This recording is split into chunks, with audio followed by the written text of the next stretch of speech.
रात्र झटलो ज्यावेळेस पक्षाला एक माणूस भेटत नव्हता त्यावेळेस आम्ही या पक्षाला वाढवलं, गल्ली गल्लीत फिरलो आणि आज या कार्यकर्त्यांनी ओपनची जागा असून सुद्धा ओबीसीला तिकीट देऊन एक जुन्या कार्यकर्त्यात प्रचंड अन्याय केला की हा अन्याय कोणी सहन करू शकत नाही की 30-30 वर्षाच्या कार्यकर्त्याला जर तुम्ही असं करत असाल तर आम्ही कसं काम करायचं।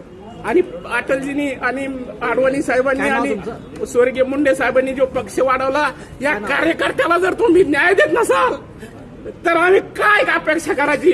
ज्यांनी पक्ष वाढवला, ज्यांनी अहोरात्र मी ज्या प्रभागामधून तिकीट मागत होतो, मी गणेश मंजितराव इदाटे भारतीय जनता पार्टीचा 27 वर्षाचा एकनिष्ठ कार्यकर्ता आहे, परंतु यांनी आज जी खेळी खेळली ती खेळी अत्यंत प्रचंड वाईट आहे आणि सामान्य कार्यकर्ता इथून पुढे डुबणार आहे। कधीच सामान्य कार्यकर्त्याला न्याय भेटू शकत नाही।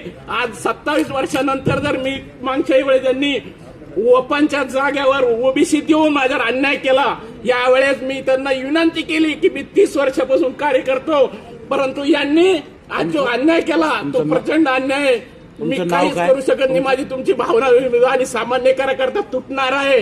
ज्यांनी पक्ष वाढवला त्यांना न्याय भेटत नसेल आणि ज्यांनी काल परवा पक्षात आले त्यांच्यासाठी पायगाड्या घातल्या असेल तर हा पक्ष नाव सांगा। मी गणेश मंजितराव इदाटे प्रभाग क्रमांक 23 मी ओपन मधून लढायची इच्छा होती आणि मी 30 वर्षापासून यांच्याशी संघर्ष करतो। प्रभागामधले काही नाव एरियाचे प्रभागा क्रमांक जय भवानी नगर, विश्रांती नगर, पुंडलिक आपलं जय सिडको यंत्रा। आता कोणाला तिकीट दिले? आता तिथे त्यांनी प्रमोद राठोडला तिकीट दिलं। मला काय म्हणायचं होतं, प्रमोद राठोड मोठे नेते, माझा त्यांना विरोध नव्हता, पण त्यांनी 29 प्रभागामध्ये कुठंतरी त्यांना न्याय दिला पाहिजे होता आणि मलाही न्याय दिला पाहिजे। मी 30 वर्षापासून काय करायचं आम्ही? 30 वर्ष जर आम्हाला तुम्ही न्याय देत नसाल कोणाकडे जायचं आणि कसं काम करायचं आम्ही?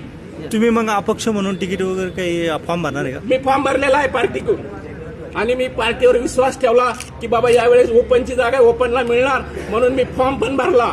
परंतु जे आता मी माननीय शहराध्यक्षांना फोन केला त्यांनी सरळ सांगितलं की तुम्हाला काटण्यात आलं, तुमचं दिल्यात आलं नाही, तुमच्या जागी दुसऱ्याला देण्यात आलं, परंतु हे अन्याय मी सहन करणार नाही।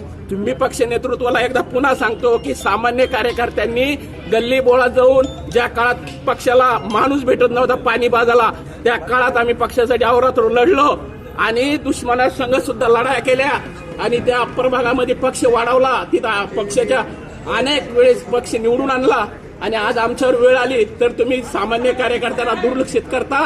हे